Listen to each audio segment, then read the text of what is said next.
Welcome to APAC's Networking Etiquette. The Asian Pacific American Chamber of Commerce mission is to facilitate business relationships among Asian and US-based companies to promote the economic advancement of the Asian Pacific American. We act as a collective voice for 30 plus Asian and Asian Pacific countries.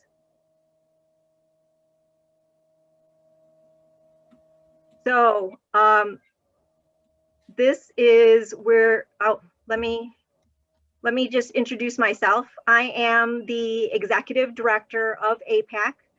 I have 15 years of experience in relationship building and marketing roles, 21 years in business, and a psychology degree from Wayne State University.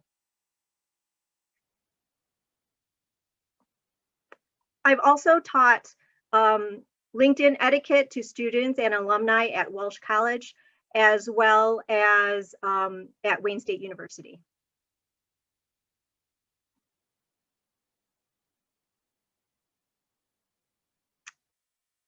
So we're going to basically, what is networking etiquette? So basically, it's having manners and being polite. Having good etiquette becomes part of your brand and establishes a positive impression. First impressions are long-lasting impressions. If you are a professional, give a positive impression. Your services and products will reflect your professionalism. If your brand is light and fun, you can still follow the etiquette rules and still maintain a fun and light brand with professionalism. Again, networking, marketing, and connecting is very important. Having a great product is not always enough. For example, and this is probably for the older generation, they might understand what I'm talking about. If you remember VHS video tapes, well, VHS was the far superior recording format, but VHS did a better job creating relationships and marketing their product, and in turn, dominating the market. So that's just because you have a great product does not mean that you will dominate the market. Networking, marketing your product, and connecting with people is what's going to get you out there. Okay, let's talk networking. So for a person networking, you could go around to everyone at an event. This is like pre-COVID. You go around to everyone at the event, pass out your brochure or a business card to about 50 people. In this example, you have done the bare minimum and have not put much effort in. What you will find is those business cards get trashed. People throw them out on the way out of the event. They might be left on the table, or even if they put them in their pocket, the next day they're not going to know or remember why they have it, and then it's going to end up in the trash anyways. And you've made no real connection and have wasted your resources, and you didn't put in the work. So let's talk about the virtual world. So what does that look like in the virtual world? Well, let's say you go to a conference like East-West Business Connection next week, and you privately message everyone in attendance, your title, your name, and your email address. Again, no real connection, and you've wasted your time attending this event. People are going to forget that. The thing is, they're going to receive a lot of messages, and if they did not connect with you, they're not going to remember you. You need to put in the work and apply networking etiquette rules. So what does this look like? First and foremost, and I know this seems very simple, but I want you to be aware to make sure you complete your profile. So a virtual conference, for a virtual conference, don't only put your name, your title, and your company and your email address. Those are the basics. But because it is a virtual networking event and you're not going to be there, make sure you upload your headshot photo. People connect better with other people. If you use your logo or a photo of your product, it will be harder for someone to make a connection with you. Networking and business is about making connections, being memorable, and making the person trust you enough to do business with your company. So, also include a one line elevator pitch or a description of what you do or offer. Um, I'm not big on pitching or selling yourself so much during that first networking meet. It's really for the follow up when you're adding the pitch. But I'll get to that. But you do want to add a description of what you do or your role or your company, and also include links to your company's website, any information, links to your YouTube channel, your LinkedIn, your company's Facebook, whatever is professionally enough that you would be sharing out there. I am a big advocate for networking and making connections on LinkedIn. But again, if you have that profile, absolutely share that out there and make those connections as well, because those connections that you're making, again, it's really difficult when we're talking virtual networking and face to face. I think a lot of people have the warm, fuzzy feelings, the emotional connections when you are meeting somebody face to face. And when you're meeting somebody virtual, it seems very mechanical. So you want to add as much as you can of your personality, of your information out there, so that when they're looking at you and seeking you, they're creating this emotional connection to you, and basically getting more of that trust.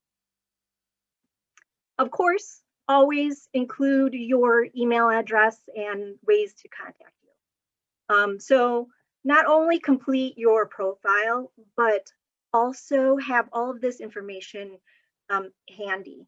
I like to keep a Word document open when I'm at virtual events or even Zoom meetings or conferences. And I actually save this Word document on my desktop so that I can open it whenever I want. And all of my information is there so I can easily cut and paste. And I've been to so many of these virtual networking events that you kind of know what you need: your email address, your LinkedIn profile link, you want your company's website, even your company's LinkedIn business page, your little one-liner of what you do, your title, your name, all of that information on the Word document so that you can just cut and paste, and it makes it a lot easier for you. I also save my profile picture, my headshot, on my desktop so it's easily accessible. Again, oftentimes you're loading these things up, filling up profiles. You want to have all of this information easily accessible to you. So I also want to talk about for Zoom meetings, you also want to complete your profile and make sure that you're using your full name instead of your username, like Cat Lady 45 or something like that. You don't want to use your username. You want to make sure that your full name is visible and not a username. Also, if you are using a company Zoom account, make sure that you have your own profile on that account. So instead of showing up APAC, it will show up Duke Wynn Abrahamson. So people, again, are connecting with other people. They don't, I understand that, we're in a virtual world trying to make in-person connections. The way for us to do that is to show your face, to put your face out there and to put your name out there. So oftentimes you're representing your company. And for you to do that, you have to put yourself out there. People don't come up to me and they don't say, "Oh, that lady from APAC." They don't say that. No one's going to say that. And if they do, that's very rude. So what you want to do is make sure that you're putting yourself out there. So Duke Winton Abrahamson, Duke, everybody will then soon associate, if they hear the name Duke, they're going to associate it with APAC. That's what you want to do to make sure that you're branding yourself with your company. So when you are on Zoom, that it says Duke Win Abrahamson instead of APAC. Or if you're using somebody else's account, it's free to log in and create your own profile. So do that. Make sure you have that information there and up to date so that when people are looking at you, they can find you. And oftentimes with virtual events like this, people are staring at a name, and what they'll do is they'll Google your name while you're talking or while they're connecting with you, or they'll look you up on LinkedIn. So you want to make sure that what your name is on your profile is the name that they're going to be able to find you with online. Okay, so this is a big one. Turn on your camera and be ready to turn on your mic. Know how to turn your camera on and know how to turn your mic off. So when participating in virtual events, this is a huge thing for me. I think it's so important that you are utilizing their recommended browsers to log on to an event. So let's say Zoom, you can download the app or you use their recommended browser, which is Firefox or Google Chrome. And just so you know, most virtual networking platforms recommend the latest version of Firefox or Google Chrome. This gives you better access to the tools of the virtual platform. So you can turn on your camera and then you know how to turn on and off your microphone. A lot of technical difficulties happen because you are logging on using your iPad or your phone. Do not use your phone to log on to a networking event or a Zoom meeting or any virtual meeting really, because it feels like you're on the go and you don't have time for this event. You don't have time, you're in your car and you're like, I'm just gonna log in. Well, you're not putting your whole effort in. That is very much like going to a face-to-face networking event, and that whole time you're staring at your phone instead of looking out at the event or meeting with people or talking to people. So you want to also give that full attention to that event, and that's how you do it. You sit in front of a laptop or your computer and you set it up where you're doing that. You're able to turn on your mic and you're able to turn on your camera. And make sure, again, make sure that you're in a private area where there are no distractions. I know it's hard from home and when your kids are also in school and a remote school from home, or that your pets are needy. Virtual networking events are usually scheduled. So you can prepare for it. Walk your dog before the event, put your cat in the other room.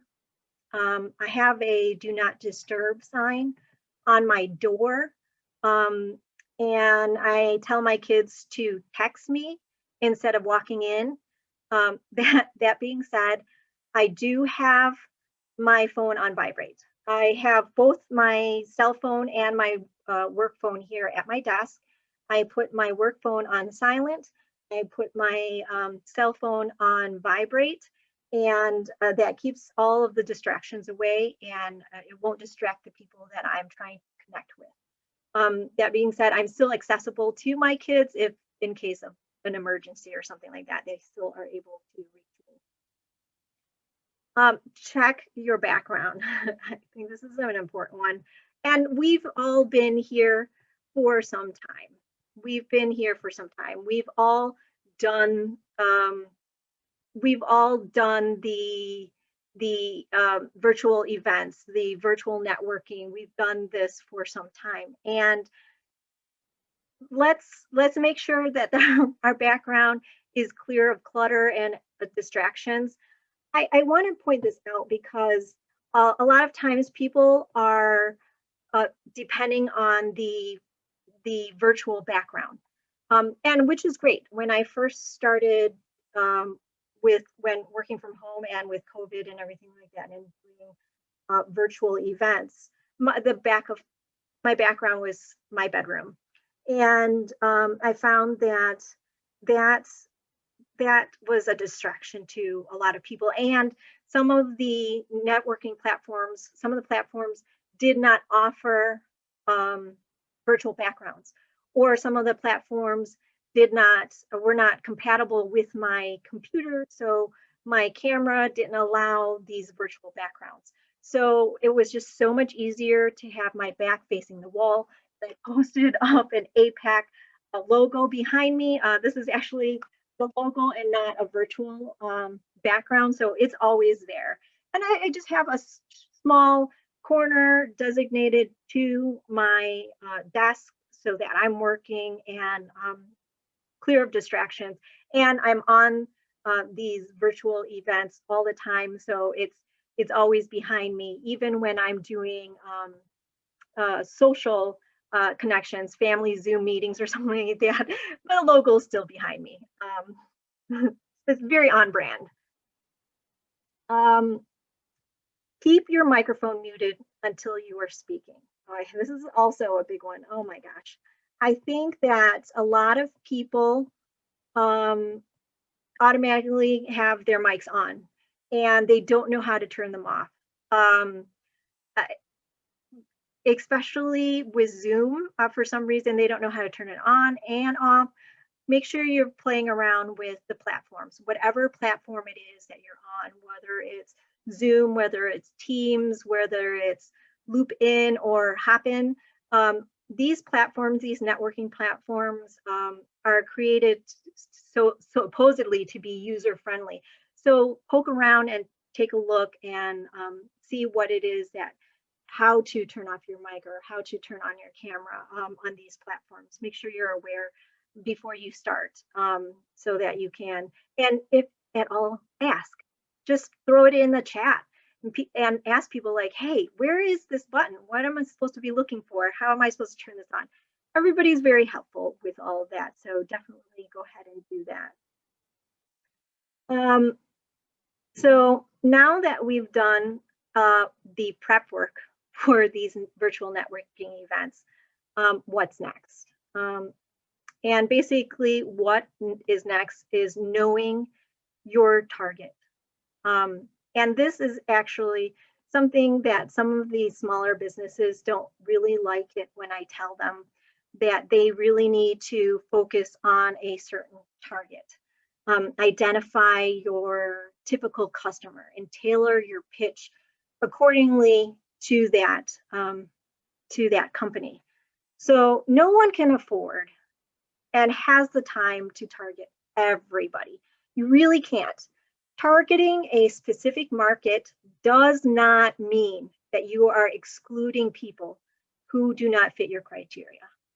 What it really means is target marketing allows you to focus your efforts and your brand message on a specific market that is most likely to buy from you and most likely to buy from your product. This is much more affordable, efficient, and effective way to reach potential customers and clients and generate business. So I'm going to give you an example. Someone reached out to me after a speaking engagement. They set up an hour Zoom appointment and proceeded to talk to me about helping businesses offer supplemental insurance to their employees. His usual customers were businesses that had 100 to 500 employees. Let me preface that he was pitching to APAC and not to our members. So our APAC is a very small organization, very few staff here. I'm not his target audience. And he did not tailor the message to fit APAC's small staff. So my first emotional feeling about that was he doesn't know anything about APAC and he's just shooting blanks. Then when I told him what a small staff we had, I asked questions. Do these benefits, this cost pricing that you told me, does it scale down to this small staff? And he wasn't able to answer these questions. And again, it's because he was ill prepared. He did not know, and I was not his target audience. He was just shooting blanks, throwing out a big net and trying to catch whatever he could. The thing that happens when you're throwing out a big net to see what you can catch, there are big holes. And what happens is your target customers are going to swim through, and you're going to catch a bunch of things that is a waste of your time and a waste of their time. So he needed to do one of two things. He needed to tailor his message to fit APAC as a small staff company, or target companies that fit his market. So it would have been very easy for him to Google us and find out, oh, this is a small staff. Does our company offer something to small staffs? I'm going to reach out to her. And if not, why bother? Don't reach out.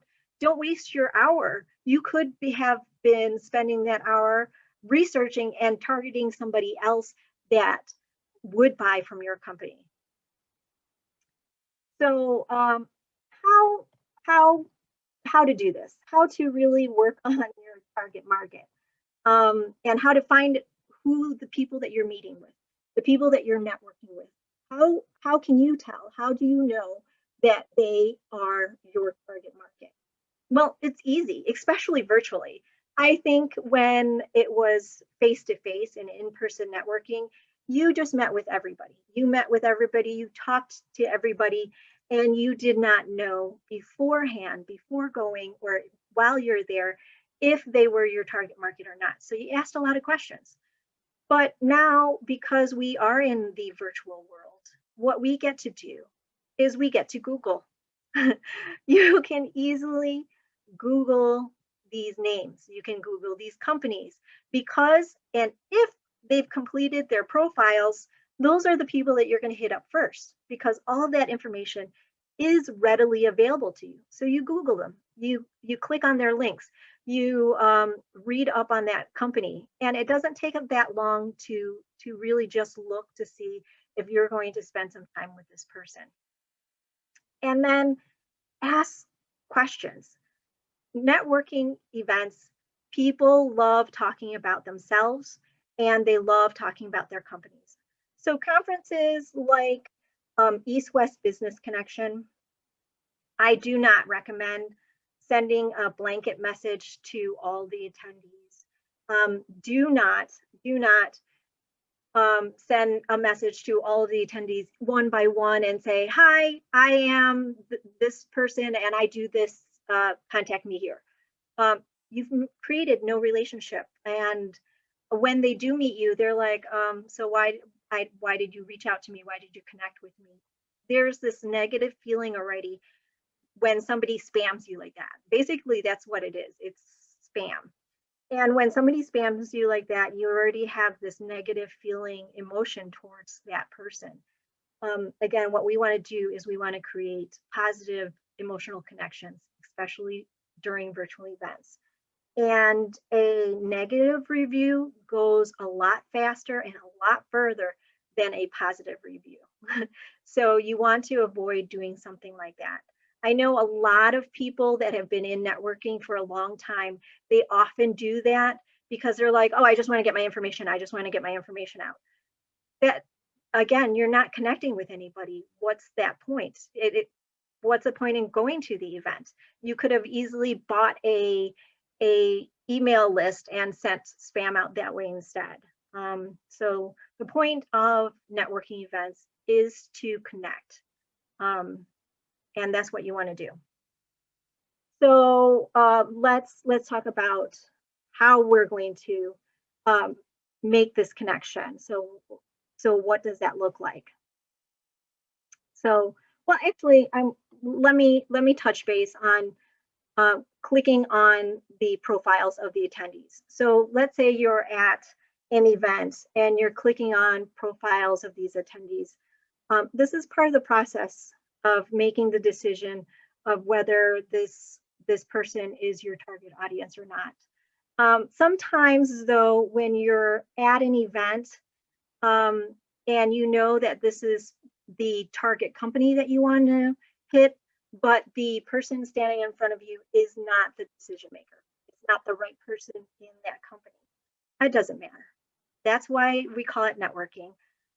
Sometimes you're meeting with a person in the right company, but they don't make the decisions. And what you want to do is you want to make sure that you're creating that connection, that positive connection, because they're going to be the ones that are going to make those introductions to the right people in their company.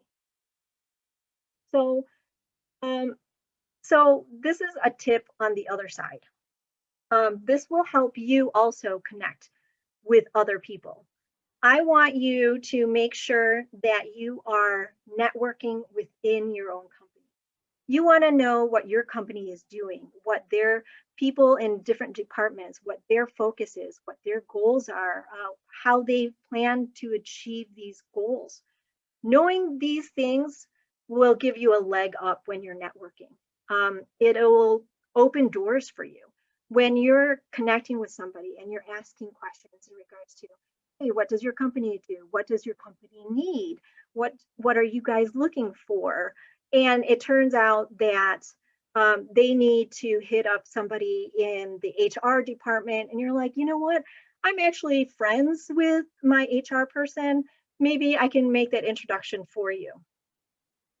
They hear this from you, they're going to love you and they're going to remember you and they're going to want to know, hey, what do you do? Let me see if my company or somebody in my company can help you out. People will help others that help them. People will help people that help people. Does that make sense? I hope that makes sense. But if they know that you're willing to help them, they're going to go out of their way to help you as well.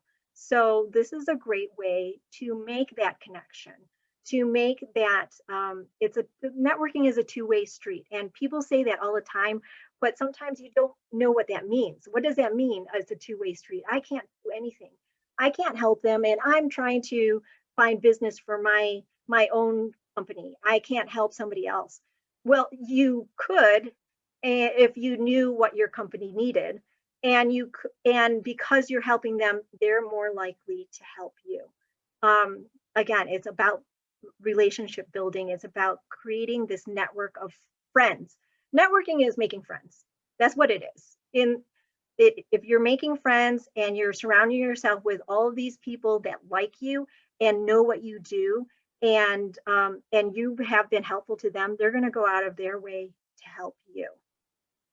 So they're going to make introductions to the right people in their company for you.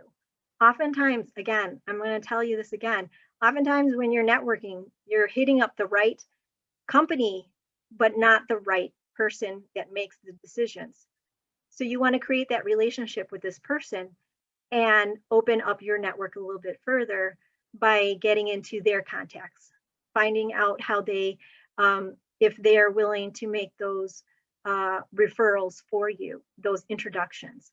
And when you have a friendly introduction like that, it goes along much further than if you were connected on LinkedIn and you saw from all of their contacts that the HR manager is from their contacts and you reach out to the HR manager yourself.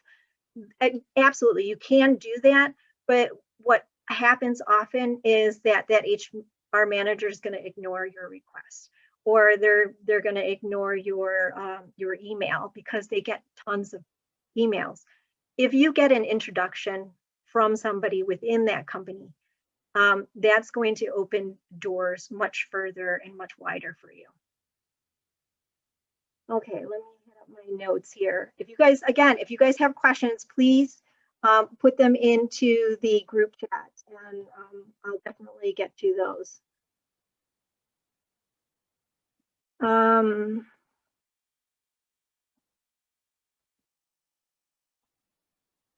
Okay, this is I love this point here. Um, Listen and take notes. This has a lot to do with knowing your target too. If you know who your target is, and you want to know if the people that you're talking to is even your target audience, you listen. Yeah, you take notes. When it was face-to-face networking, in-person networking, and I used to get a business card and I'm having a conversation with somebody, I would often ask permission and I would be like, "Hey, can I write something on the back of your business card?"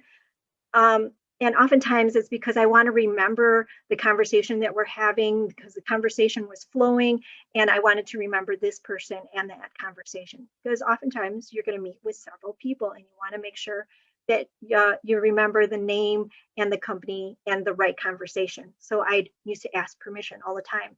And when I did that, they knew that I was actively listening and they were very happy that I was actively listening. And they knew that because I was taking notes, that there would be a follow-up, that somehow I would connect with them and follow up the next day or that day. So for virtual events, I use a Word document, I have it open.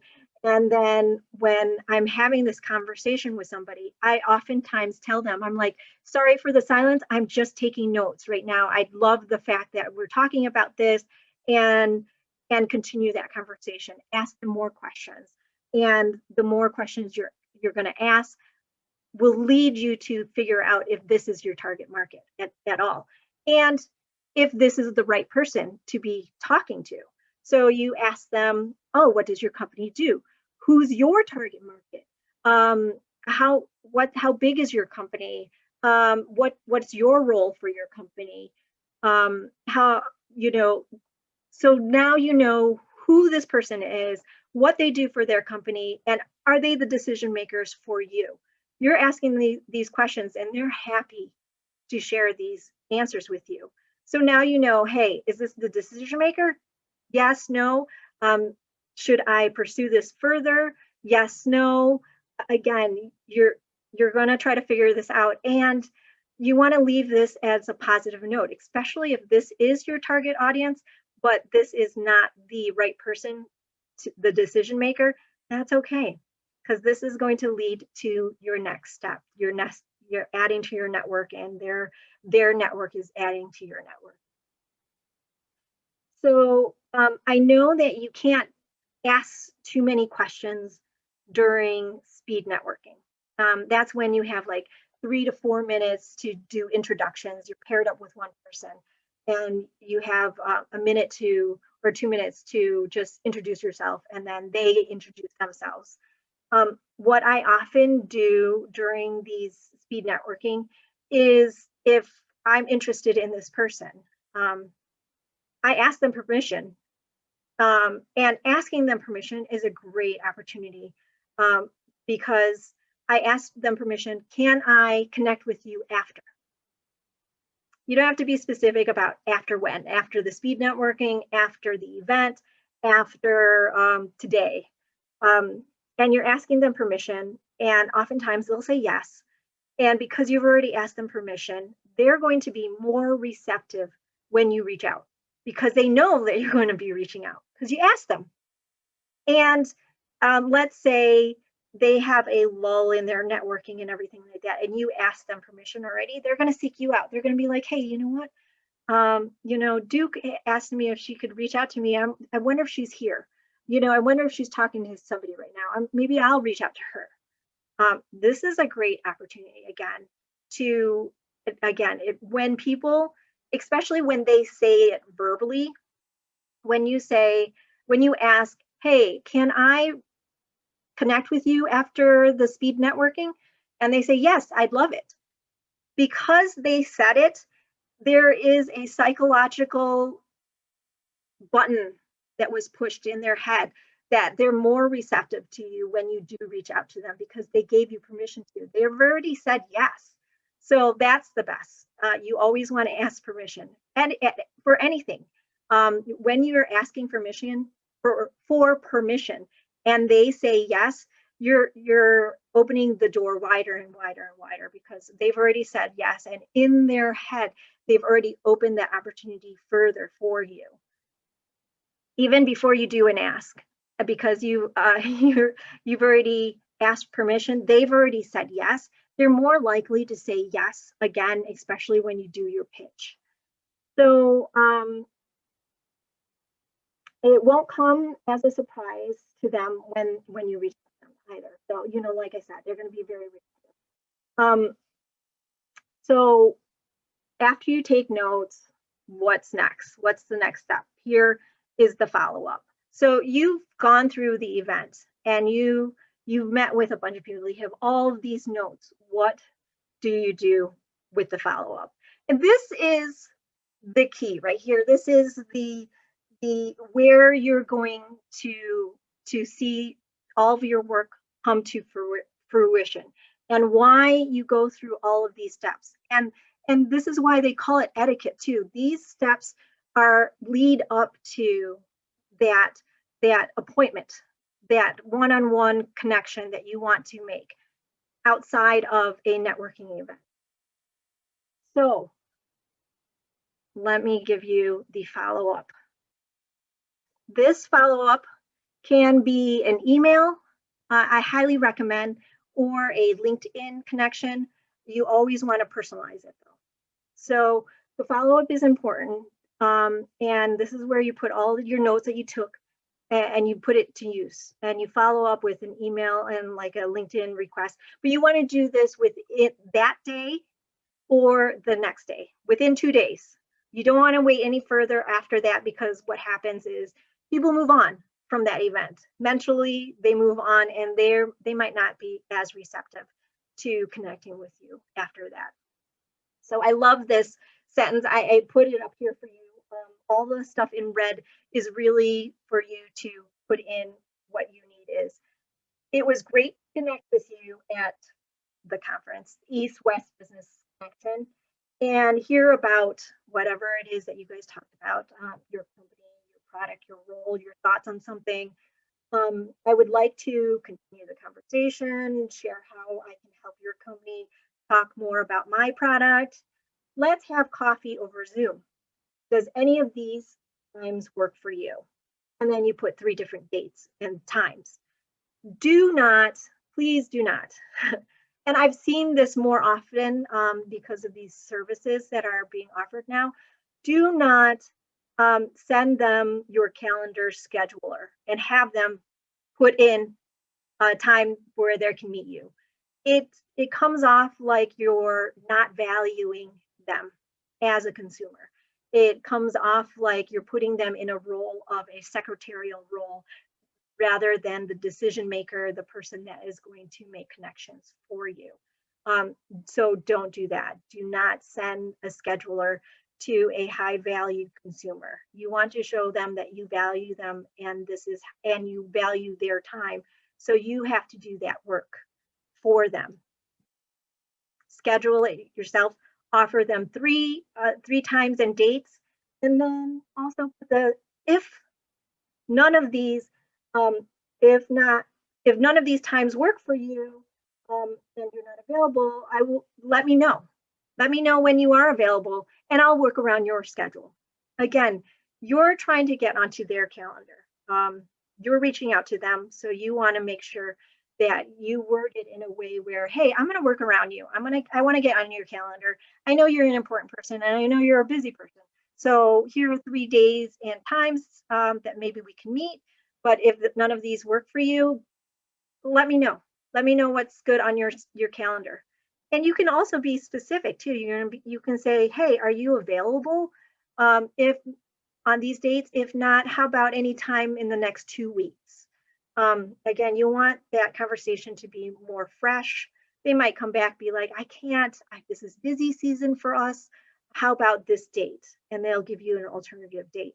But you want to start that conversation, and you really want to use, and you want to continue that conversation that you made during the networking event. You want to make sure that they know that you really did connect with each other. It's not some random person sending some blanket email to everybody that attended saying, hey, I'm glad I went to this event. Let's connect.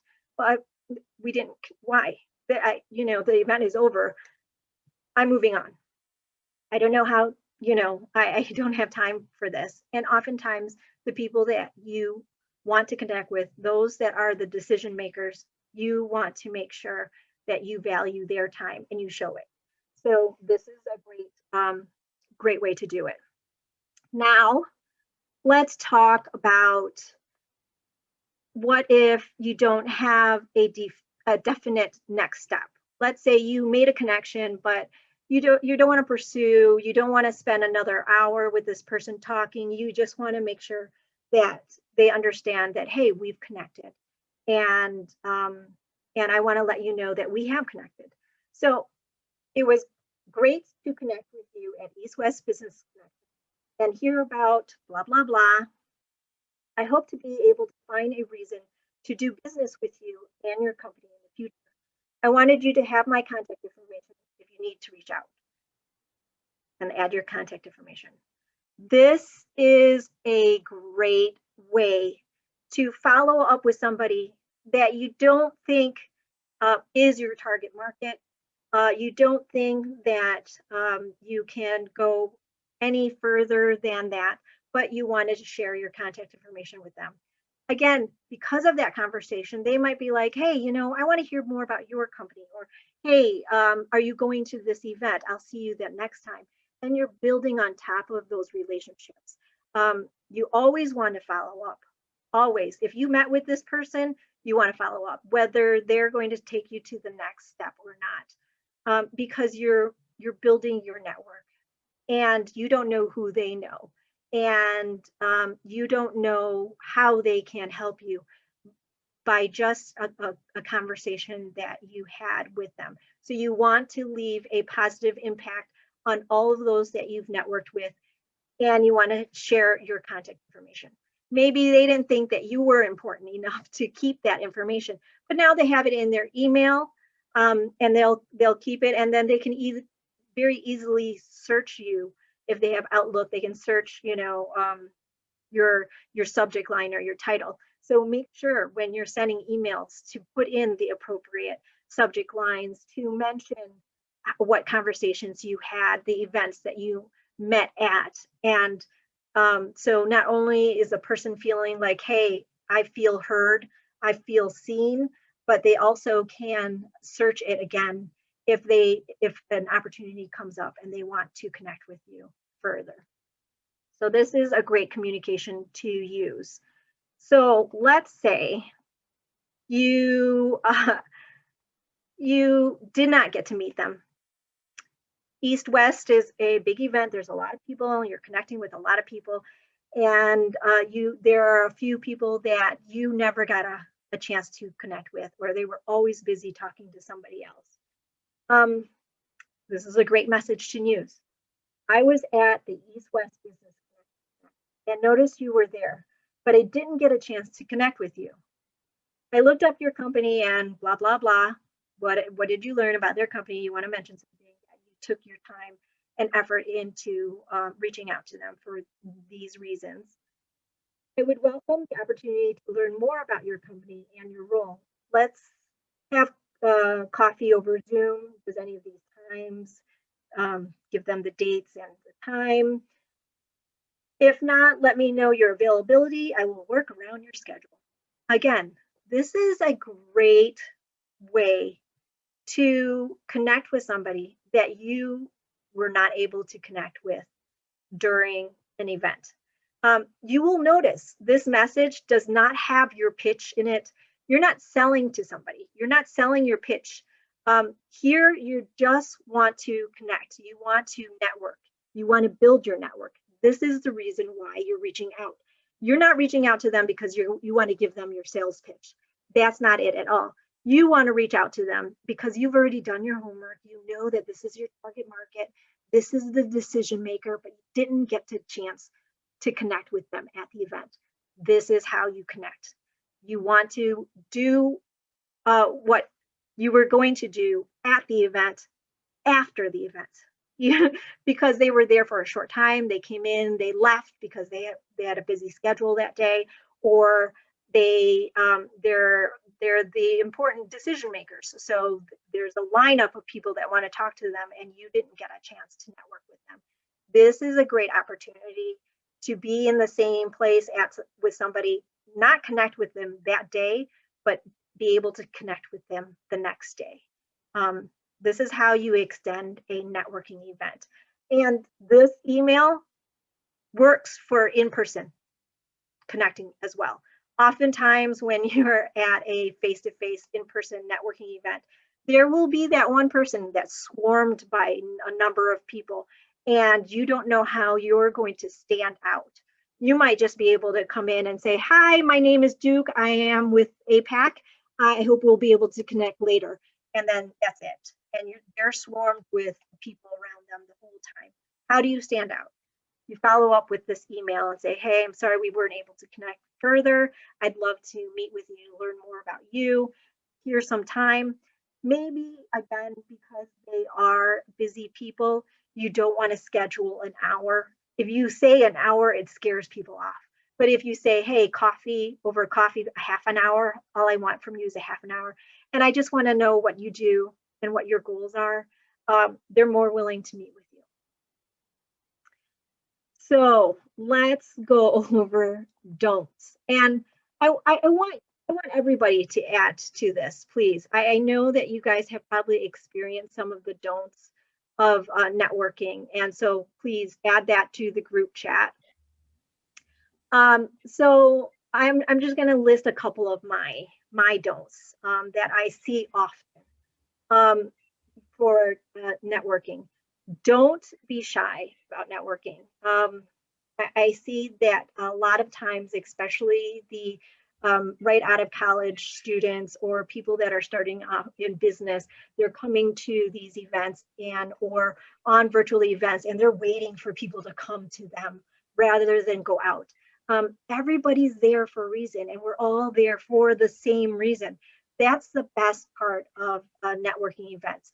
Everybody knows why you're there, and they want to make connections. So that's the best part. Go to these networking events because they want to make connections, and so do you. So don't be shy about it. Don't send blanket messages to all attendees. Oh my God. I was on a chain of email chain after a networking event, and somebody sent a blanket message like, hey, I had a great time. Here's my contact information, and put everybody's email address in the to line. So everybody after that just replied all. Please do not reply all. Please do not send a blanket email. What you have to do is personalize every message that you send out. I understand that it takes time and effort, but that time and effort, knowing your target audience, is going to reap rewards. And you're not going to waste your time because you've done the research and you know these people and you know that this is your target audience, and you're going to get in front of the right people. Whether they're going to be receptive or not is going to be dependent on the messages that they receive from you. Is it personalized? Is it aimed at me? Or is it just some blanket email and I'm getting it? I have no idea who this person is. And for me, I get so many emails. I don't know who this person is. It's a blanket email. I just delete it. I didn't respond to it until somebody asked me to. There were so many respond all that I had to remind people, hey, here's the etiquette to connecting with people. Here's the etiquette to emailing. Here's another don't share your calendar or a link to a scheduler. Don't make them do the work for you. You have to do the work for yourself. Don't add emails to a mailing list or a newsletter without permission. Oh, this is the big one. Every time I go to a networking event, it seems like the very next day or within that week, I've been added to a mailing list, and I'll get newsletters and from a company I've never heard of and from people I've never even met. Don't do this, because what's going to happen is you're going to be blocked and you're going to get spam. You're going to be put in a spam folder. And then that marketing, your email address will then be marked as spam, and more often will end up in somebody's spam folder. Don't network only when you need something. Again, a lot of my conversation today had to do with building these relationships. Sometimes you don't need anything, but you're going to want to continue to build these relationships. So when there is something that you are in need of, you're going to be able to reach out to your network, and you're going to be able to find those answers very quickly. And don't pester connections. I have received emails from people where they say, hey, let's connect, and then we don't connect, and then they'll send the email again the next week. It doesn't work that way. Don't do that, please. Okay, let's go to chat. Here's one. Don't make it all about you, and never seek interest in the other person. Absolutely.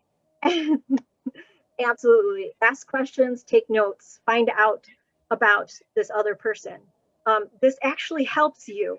So just because you don't talk about yourself the whole time, because you want to learn about this other person and their company and their needs, because that actually helps you in figuring out if this is the right person. And if it's not, then let's say this is the right company, we'll continue this relationship. And especially in networking, business and business development, you're not at the same company all the time. And what happens is you move from one company to another, and you don't know where these people might end up or who they might end up working for. So definitely be aware and make those connections. It's not all about you. Leonie, do you see any more? Are there any more questions? Are there any more don'ts? No, I don't see any more. Okay. My throat is dry. I talked through this whole thing, and I hope you guys were able to walk away with 2 or 3 things that you are able to utilize like right away, especially the email follow-ups and connecting and asking questions at networking events. I hope to see all of you guys at East West next week, and happy networking, guys. Thank you.